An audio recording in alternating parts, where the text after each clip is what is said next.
these sensational, oh, sorry, Tyler Quali. That's when she starts to tell these sensational stories, right? And I want you to pay attention to how she's in her element, meaning that she's calm right now. I'm not saying that if you want to know someone, you should piss them off or not like that, but you get to really know someone when they're not getting what they want from you, from a situation, right?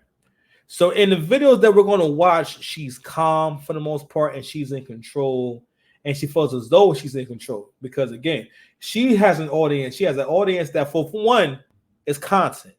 So the interviewer is smart to not challenge the interviewee too much, or the person being interviewed too much. I don't know if that's the right word or not, but that's a smart thing because that means that the interview will keep going, and also they'll speak more and give you more content. And also, I thought was also interesting is that before this time, we had never heard from Jaguar Wright again because there wasn't but so many platforms you can be on. So you had to be talented and be in the good graces and have good relationships to be out there. Now, being as though any and everything can be entertainment, including someone who's unsuccessful in that field, we had Jaguar Wright.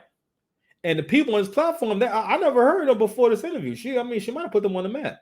But I'm sure they was always around and whatnot doing their work. But I'm just saying, I know of them because of Jaguar Wright. And that's when I first came across. These people. And listen, they're gonna do what they gotta do to get views. You know what I mean? But I want you guys to see the storytelling. And I hope you watch this whole series. I might do about maybe 3. If not, maybe 2, at least 2. But I hope you watch all parts because now she says, I'm from North Philly. I was in North Philly all the time, all this type of stuff, right? I was in Brooklyn. I was here. I was there. She talks about basically being able to sell out shows before there was social media, without a record deal, no commercial. It's just off of her performance, right? Several things that she talks about. She was a pimp and she was a drug dealer. All these different things, right? Put a pin in that and remember that, okay? When she talks about her family, all these different things, right? Put a pin in that and remember that. Because I want to go through all the most viewed pieces of media or interviews with her. So next we'll go through Storm Monroe. After that, we're going to go through Tasha K. So I want to hit these videos first because I want you guys to go through my experience in the first times I listened to her or heard from her besides the Jay-Z Unplugged. And I cannot tell you how I came across this. I think it was the pandemic.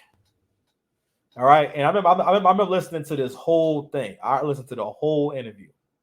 Right. And anyway, so let's go ahead and share Storm Monroe's channel. And I want to share him, and I want to just get into that a little bit. I actually have not eaten the entire day. Shout out to me with my fat self. Hey, listen, man. I was 255 at the beginning of the year, like after January.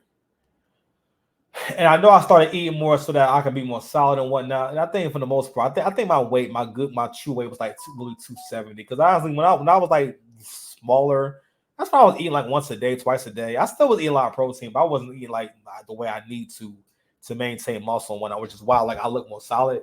So anyway, but I'm trying to get my weight down to my goal weight, which was somewhere around 240.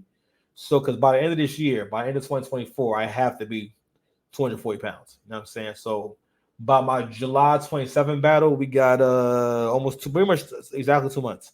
So I should be able to get down to a solid 260 by that time. You know what I'm saying? Because right now, I think if I don't eat anything, I should be like 269, 270, somewhere around there.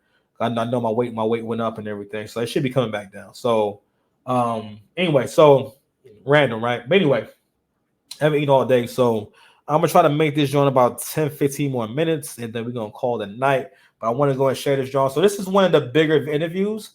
He actually re-uploaded this interview. I don't know if he still has the other one up, but this is 6 hours because they had to come in and come out. So I guess he put the videos together, right? So I never heard of Storm Monroe either.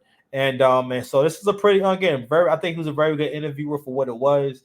He knew how to communicate with her. He knew how to keep her talking and keep her engaged. And he got a lot of content out of her, a lot of good storytelling. But again, it's another example where she's in her element and she's cool.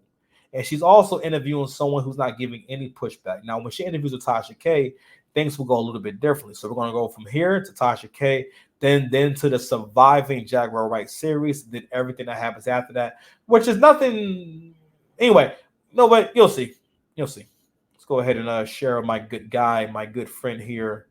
So right here, she's going to go into a Grand Theft Auto metaphor, which was brilliant. And what she's talking about is basically how if we can tie negative experiences to dopamine releases, the mind will see that negative thing as a good thing. And she was saying how, so if in Grand Theft Auto, if I do immoral and terrible things in Grand Theft Auto and I get points for it, when I get older, I will associate those negative things with good things when I get older. Okay, so there we go. 50-50. Okay. And the reason why I say 50-50 is because mumble rap exists, and it don't take no genius to come up with that shit. Well, see, that's the thing too. Is I feel like the mumble rap thing is slowly on its way out. And also, right here, fair use. She's going to do what a lot of liars do. This is an opportunity for her to make a lot of sense, and right now she's going to make a lot of sense. And then I think she's pretty cool in this interview because Storm does not challenge her or get her upset. So therefore, if she's not being challenged and she's not trying to get anything from you, you guys can have a decent interaction. Because right now her ego is being fed. She's getting the attention that she never got as a mainstream artist, as a personality.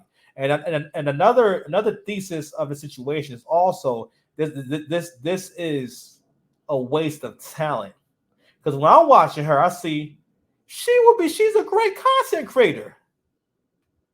Look at how good she is at telling a story and being engaging, talking about not really nothing, but I'm just saying, if she actually, and again, it is a challenge to use the things that you have in your abilities to do good things and to be a good person and actually try to add to the world.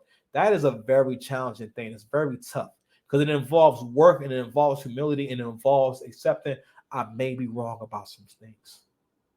I do not know all.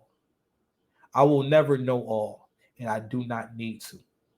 I am secure in being a regular human being that's going to make mistakes, be wrong about things, and has room for improvement. There will always be room for improvement, right? But doing the work is the most important thing. Without the work, we have nothing. You understand me? Nothing. My podcast not stupid. I'm going to